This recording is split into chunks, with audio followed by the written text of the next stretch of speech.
O Garou está de volta na webcomic de One Punch Man e ele vai acabar sendo forçado a lutar contra um dos mais fortes lutadores de artes marciais do mundo, o Neo-líder Suiryu. E além disso, as verdadeiras intenções por trás da criação dos Neo-heróis começaram a ficar cada vez mais claras, e todas as evidências apontam que o verdadeiro vilão é um dos heróis da classe S.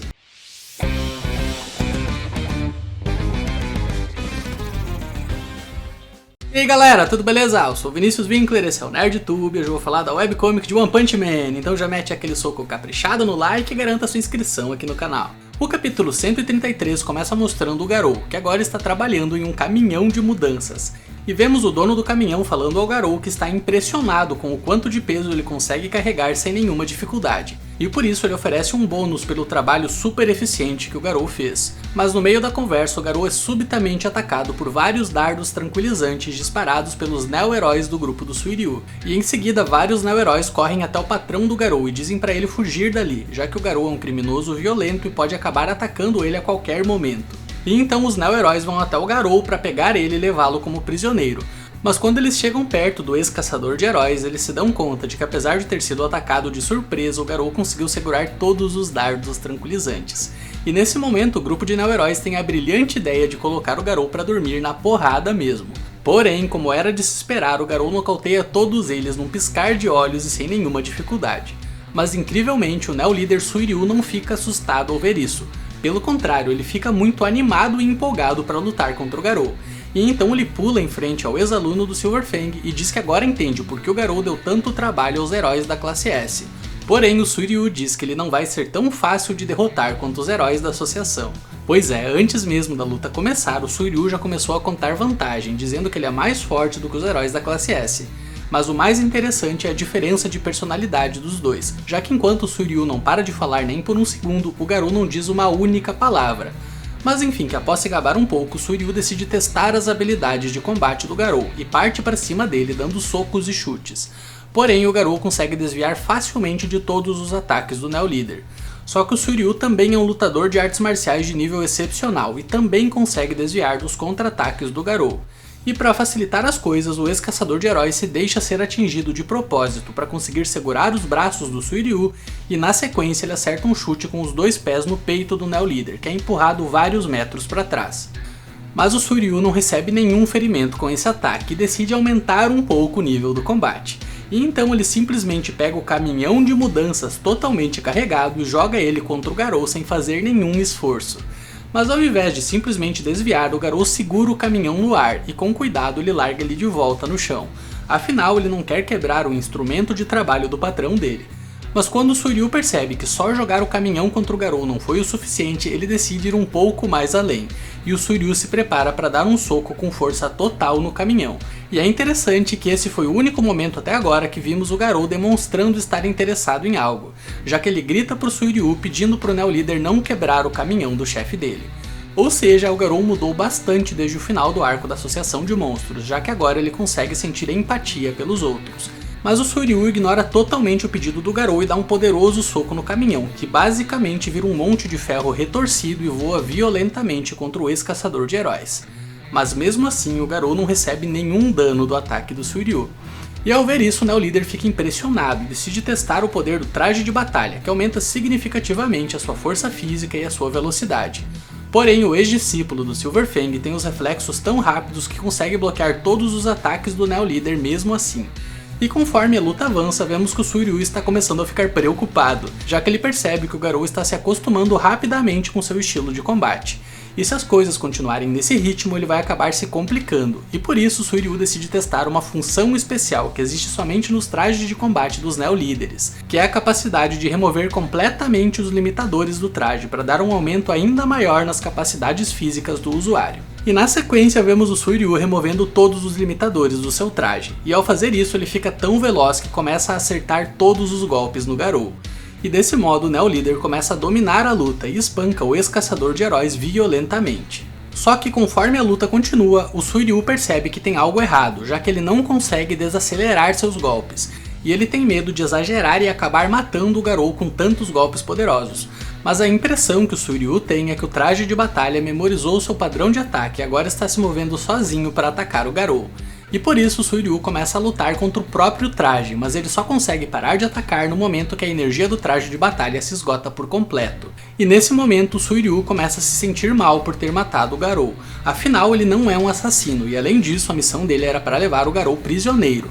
Porém, para surpresa do Suiryu, o Garou levanta e vemos que ele só recebeu alguns ferimentos leves, mesmo após ter sido golpeado violentamente com tantos ataques poderosos.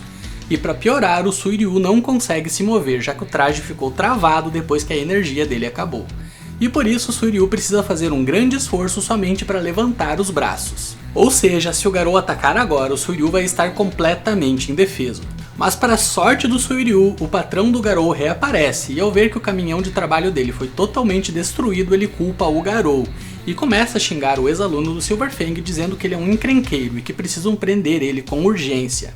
E ao escutar isso, o Garou simplesmente desiste da luta e vai embora sem atacar o Suiryu, para completa surpresa do Neo Líder. E na cena final do capítulo 133 vemos o Suiryu ligando para alguém da chefia dos Neo-Heróis. E então ele explica que a missão dele foi um fracasso, já que o Garou conseguiu fugir. Mas ele diz que os trajes de batalha realmente dão um grande aumento de poder, só que também são perigosos, já que existe o risco de perder o controle dos movimentos e também de ficar imóvel após utilizá-los.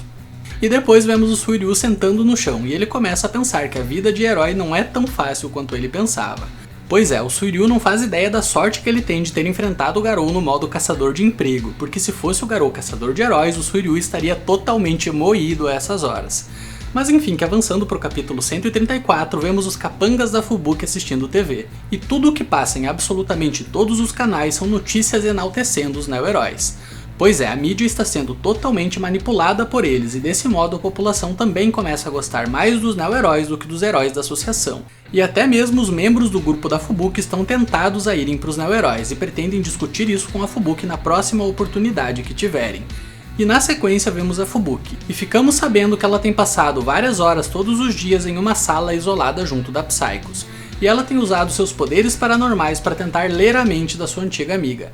Afinal, a Psycho se recusa a falar sobre o que ela viu no futuro que a deixou tão desesperada.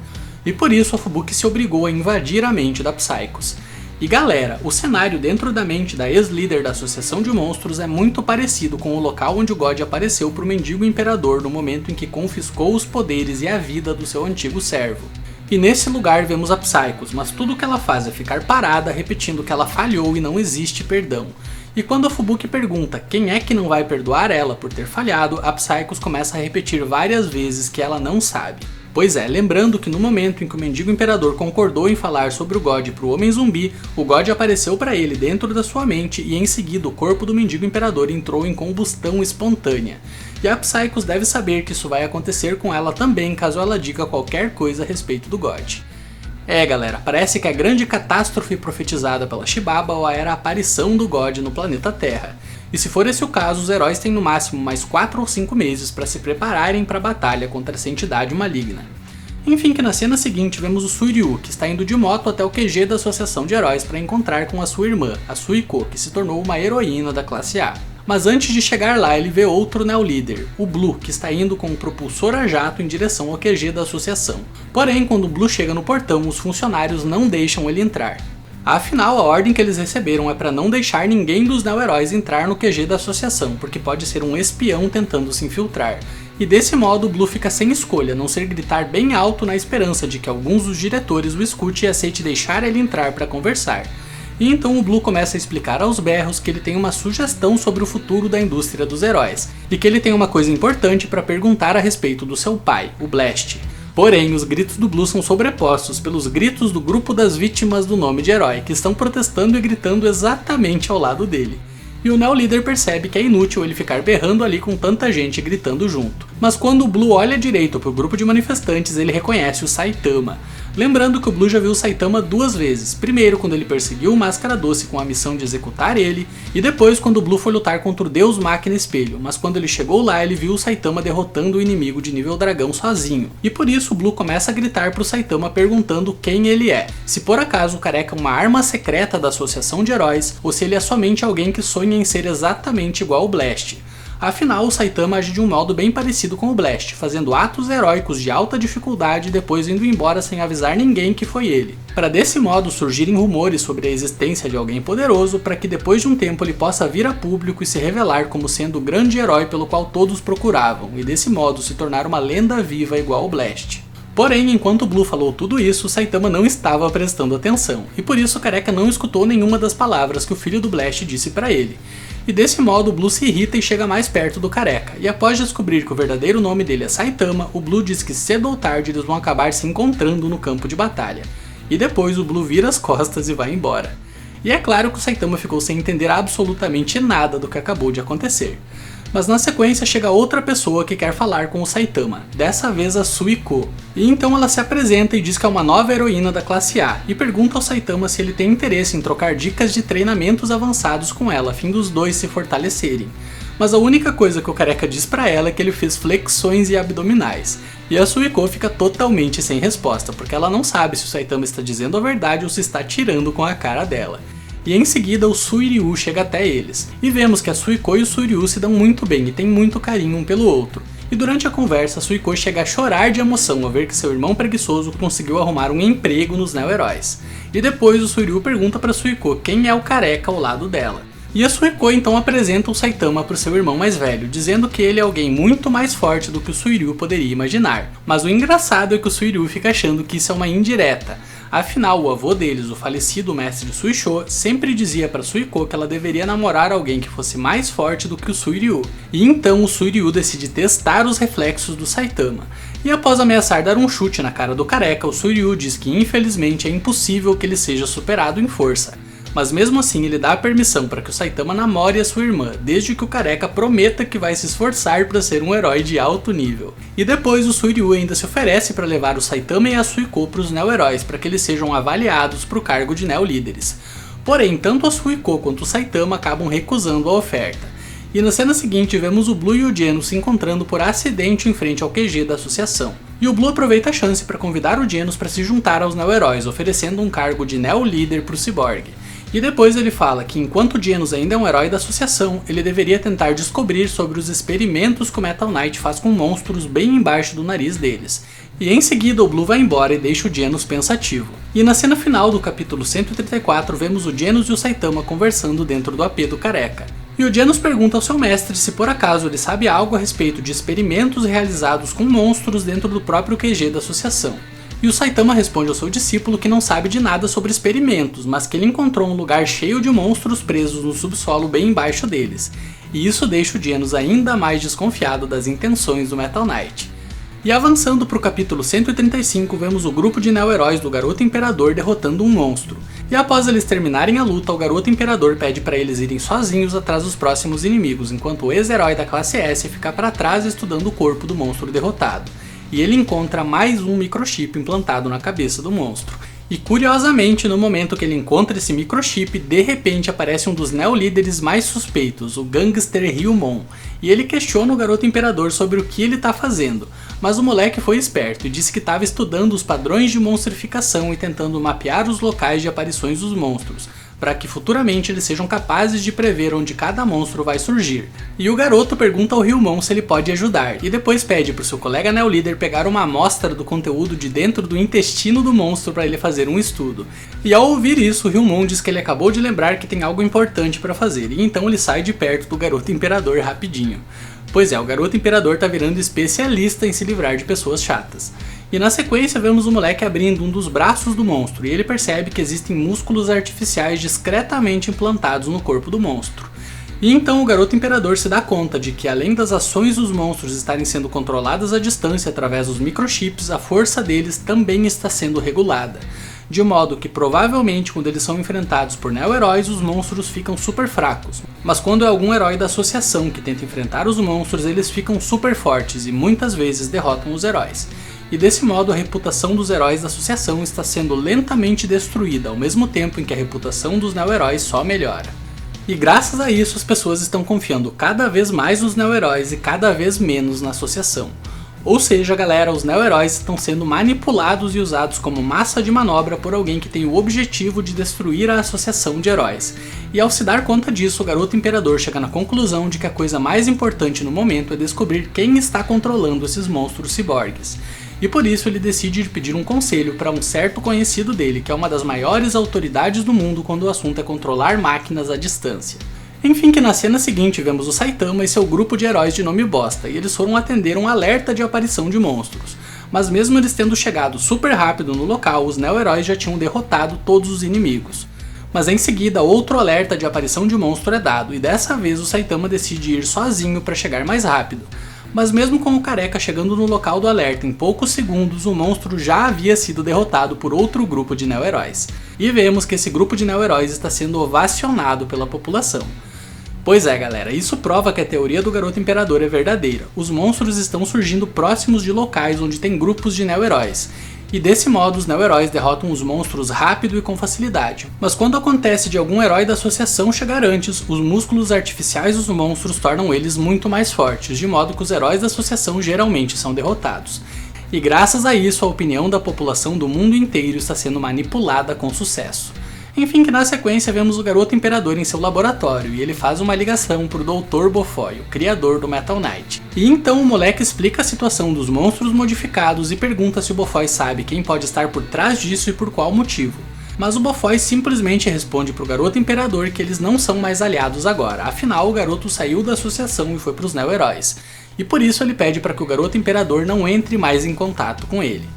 Mas o jovem herói insiste e diz que se o Bofoy não quiser conversar por chamada, então ele vai ir diretamente até o seu laboratório para eles conversarem pessoalmente. Porém, o Bofoy fala que as visitas do Garoto Imperador estão proibidas, e isso faz o moleque ficar cada vez mais desconfiado do seu antigo mentor.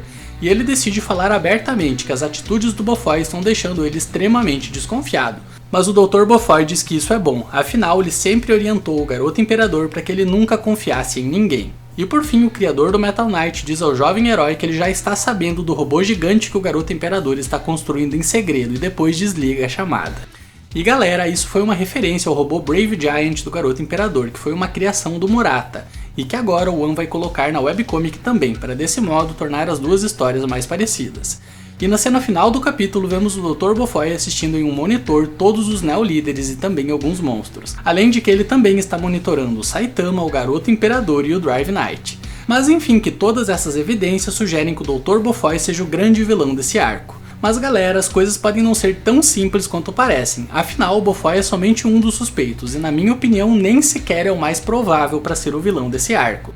E pode ser que o Bofoy só esteja sendo precavido em manter seus planos escondidos de todo mundo, afinal qualquer um pode ser um agente trabalhando a favor dos neo-heróis.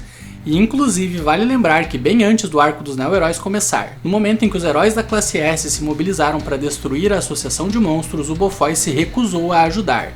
E tudo indica que ele fez isso porque sabia da existência de um inimigo muito pior do que a associação de monstros esperando o momento certo para atacar. E se vocês ainda não se deram conta de que inimigo é esse, lembrem-se do Deus Máquina Espelho, que atacou junto dos outros 4 monstros de nível dragão no dia da luta de estreia dos neo-heróis. Ele é uma máquina da organização, e isso deixa bem claro que quem está manipulando os neo-heróis é a organização, que é especializada em criar ciborgues e máquinas de combate. E então vocês podem pensar que talvez o Dr. Bofoy seja o líder das máquinas da organização, e esteja usando elas para assumir o controle tanto da associação quanto dos neo-heróis. E isso até pode ser reforçado pelo fato de que o Bofoy faz estudo em monstros e criou trajes de batalha muito parecidos com os trajes dos neo-heróis. E apesar de tudo isso servir como evidência para incriminar ele, a verdade é que ainda não temos certeza de nada. E também não podemos esquecer que o Drive Knight também coleta monstros vivos para estudá-los. E além disso, o Drive Knight somente se envolveu na batalha contra a associação de monstros para poder roubar uma célula monstro do Orochi para depois estudar ela. E possivelmente o Drive Knight fez isso para clonar as células monstro e desse modo criar um exército limitado de monstros, que podem ser justamente esses monstros ciborgues que estão atacando o mundo todo agora. Então as evidências podem incriminar tanto o Dr. Bofoy quanto o Drive Knight. Mas enfim galera, por esse vídeo é isso. Se você gostou, deixa seu like para fortalecer o canal e se inscreva para ser notificado quando tiver vídeos novos por aqui. Até o próximo vídeo nerd, valeu, fui!